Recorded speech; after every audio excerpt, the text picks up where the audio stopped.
The time signature of the Messiah.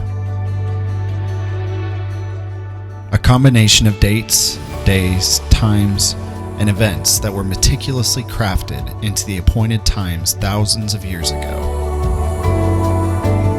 A pattern that commemorates the events that forged Israel into a nation. But far greater, their pattern reveals the identity of the Lord's anointed one, the Messiah. Like a signet ring or a royal seal, the time signature of the Messiah presents proof of authenticity that Jesus of Nazareth is truly the Lord's anointed. As we examine the proof and become familiar with the time signature, it will become clear beyond a shadow of doubt that it is the signature of none other than Jesus of Nazareth. Join us in this lesson to learn the mystery of the time signature of the Messiah.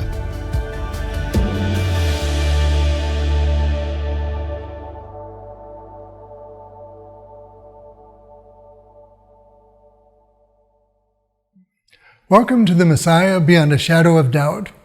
I'm Don McCluskey, and we are moving along in our series about Jesus of Nazareth in the appointed times.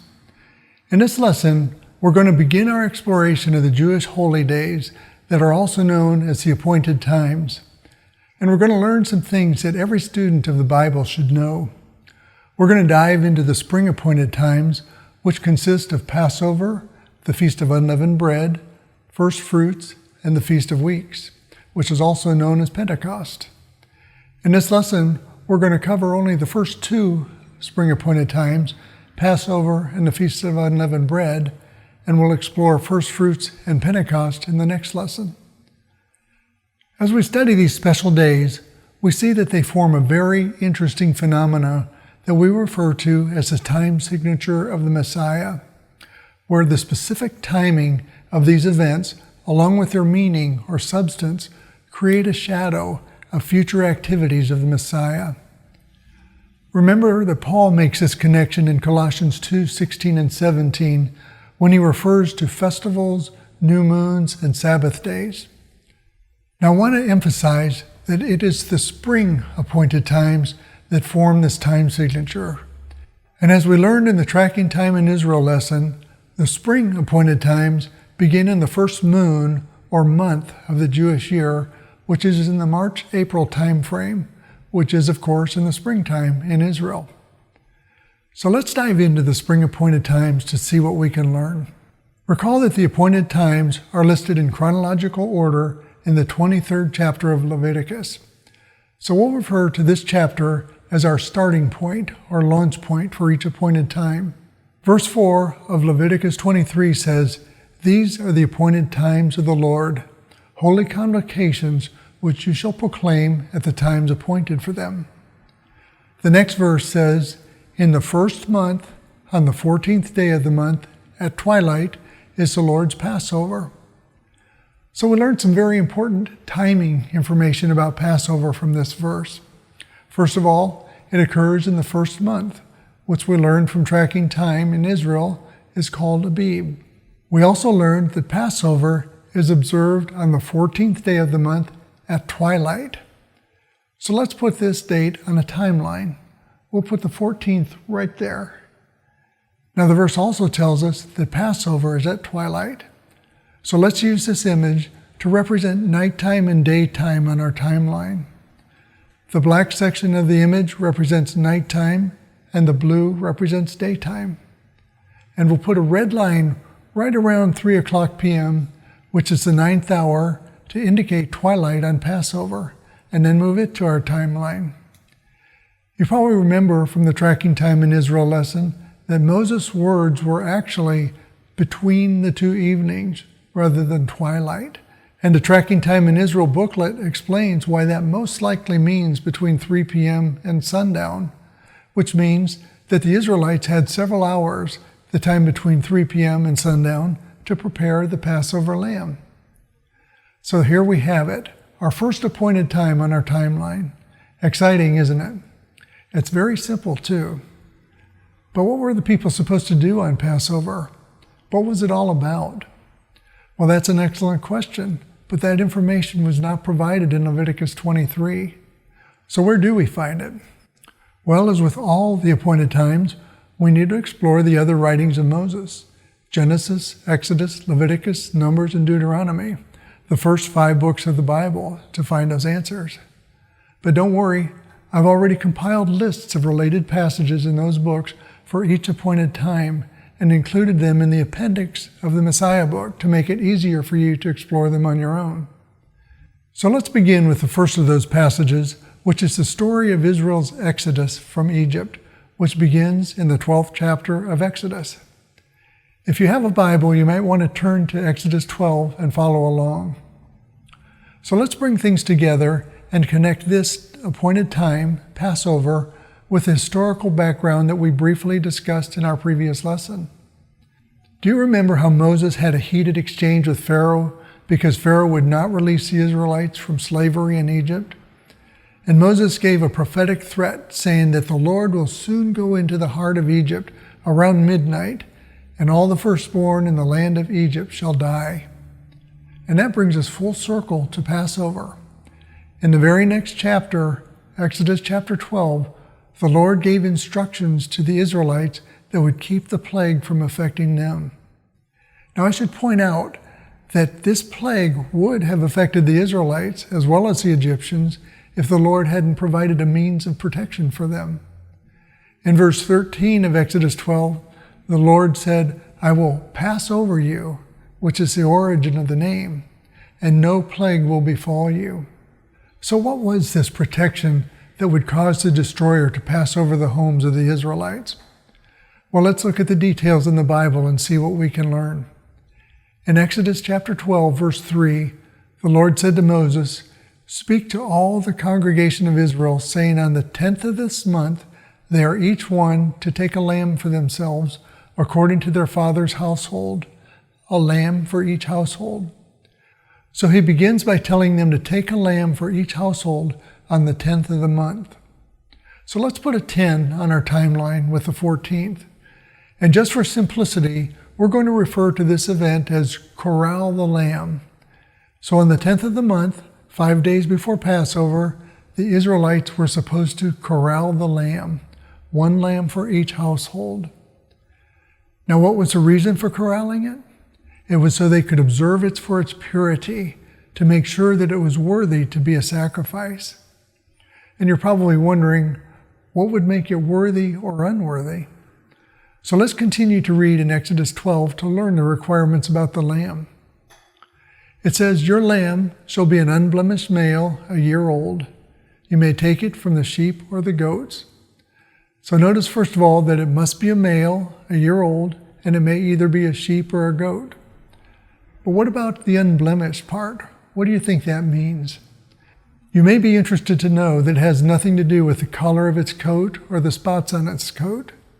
The answer is stated very clearly in another place in the writings of Moses.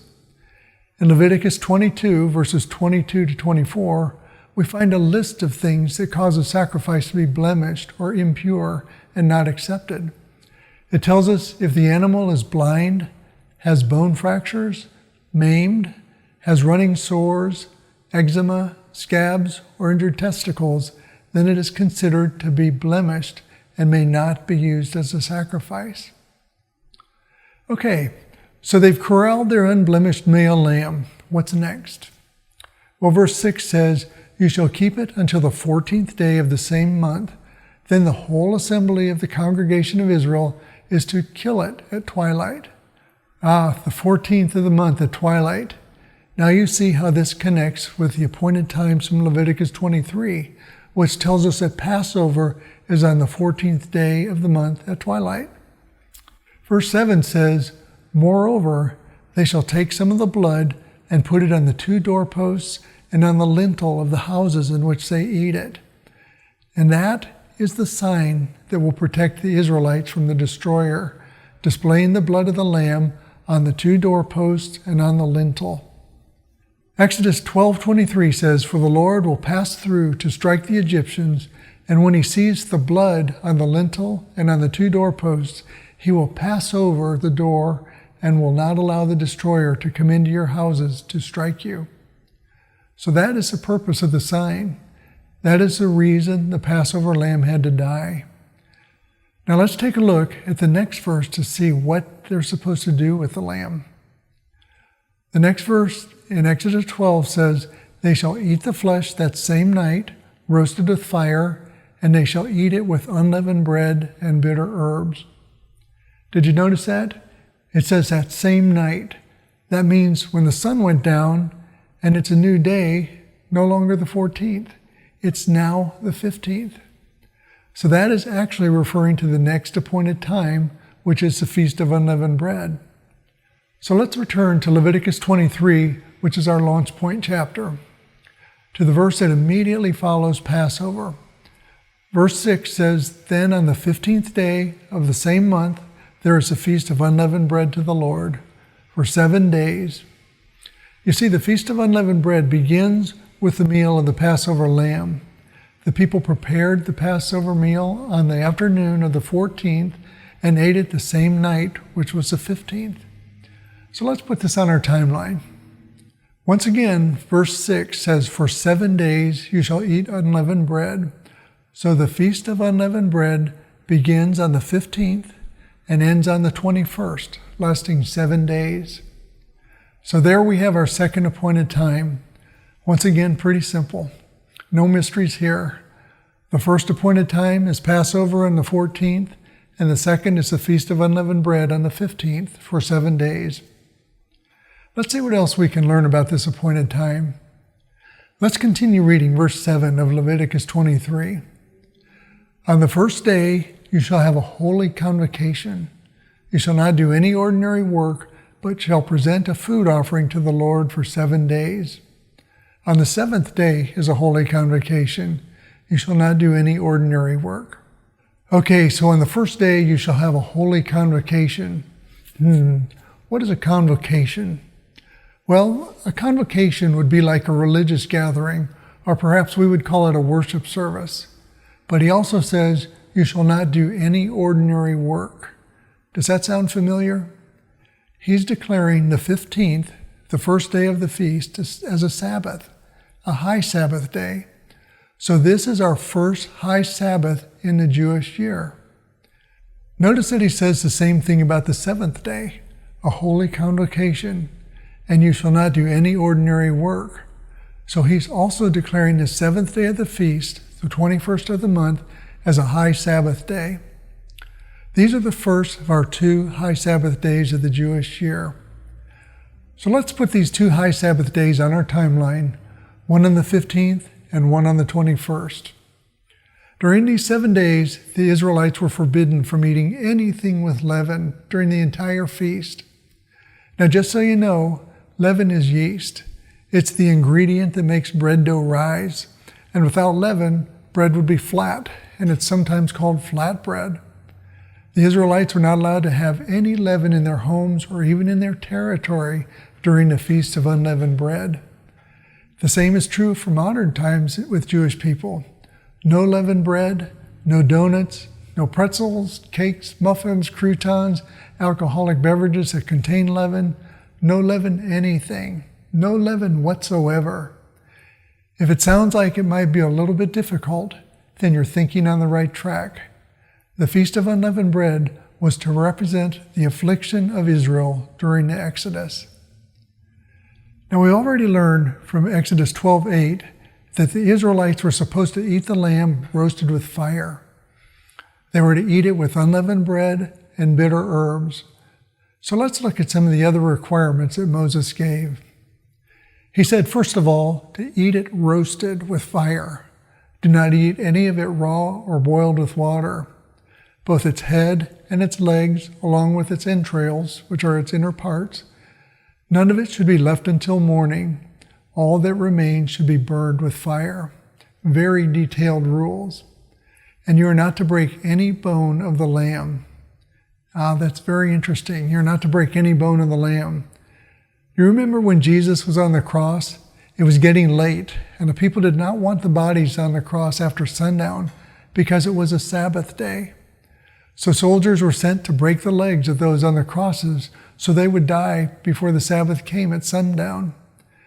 But John 19:33 tells us, "But coming to Jesus, when they saw that he was already dead, they did not break his legs." And in verse 36, John goes on to say, "For these things came to pass to fulfill the scripture, not a bone of him shall be broken." So this is another confirmation from the scriptures that the Passover lamb is a shadow of Jesus. Passover is about the Messiah. Now let me ask a question.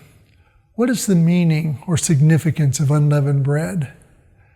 We need to be careful with this one because we often hear people say that leaven represents sin, but that is clearly not the case with the unleavened bread at Passover. In Deuteronomy 16:3, Moses is giving instructions about Passover, and he very clearly says, "You shall not eat leavened bread with it. 7 days you shall eat it with unleavened bread, the bread of affliction. For you came out of the land of Egypt in haste, so that you may remember all the days of your life, the day when you came out of the land of Egypt." So according to this verse, unleavened bread does not represent sin. It represents the affliction that the Israelites endured as they left Egypt at night, knowing that Pharaoh would certainly pursue them. It was truly a journey of affliction. So the unleavened bread represents their affliction. Now what about the bitter herbs in the Passover meal? Does it give a picture of further misery by eating bitter herbs with the sacrificed lamb and the unleavened bread? It's all part of the mood that's being created by this meal, affliction and bitterness. What types of bitter herbs did they eat? The Jewish Talmud says the duty of eating bitter herbs on Passover may be fulfilled with the following herbs: wild lettuce, wild endive, garden endive, har havina, with bitter coriander, and bitter herbs or horseradish. Now it's interesting that there are two schools of thought in Judaism about how the Passover meal should be eaten. One says the ingredients should be eaten separately, one at a time. But one renowned Jewish scholar named Hillel held that the ingredients should be eaten together as a sandwich, similar to a Greek gyro sandwich.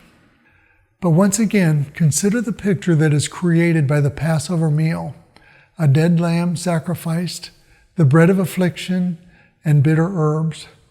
It seems to speak of affliction and the sting of death, but it was the price of the salvation of Israel. Keep this in mind. We'll come back to it. There's one more thing that I should mention about the Passover meal. You now know that the original Passover meal was typified by affliction and uncertainty. But in our modern mind, we might tend to think of it as a holiday feast that is observed by subsequent generations, a time for families to get together and enjoy a meal and time together. But it was just the opposite. Throughout the years, as the Jewish people ate of this commemorative meal together, and even today, they were to take it in a thoughtful, pensive way, imagining themselves walking among their ancestors in their affliction, leaving their homes at night and walking into the wilderness in fear and uncertainty. It was truly a journey of affliction that was typified by the sacrificed lamb, the bread of affliction, and the bitter herbs. The time of Passover was not a festive get-together for families. It carried a gloom with it, of knowing that your neighbors were going to die and great affliction was coming. It cast the same type of anxiety that we get when we hear the sirens that warn of tornadoes or the bombs of war. It was a time of deep reflection and deep anxiety for a very somber event in the life of Israel, and especially in the life of the Messiah.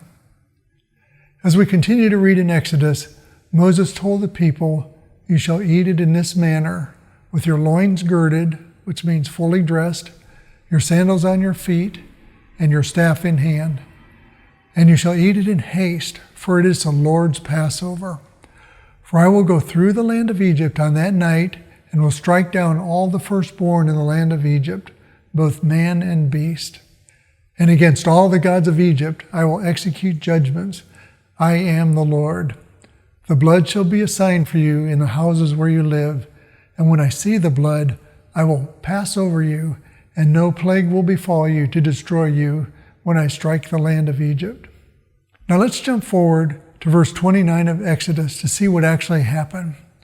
Now it came about at midnight that the Lord struck all the firstborn in the land of Egypt, from the firstborn of Pharaoh who sat on his throne to the firstborn of the captive who was in the dungeon, and all the firstborn of cattle.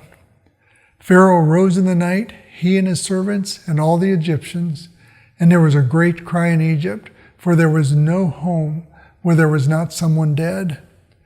Then he called for Moses and Aaron at night and said, "Rise up and get out from among my people, both you and the sons of Israel, and go and worship the Lord as you have said. Take both your flocks and your herds as you have said, and go and bless me also." The Egyptians urged the people to send them out of the land in haste, for they said, "We will all be dead."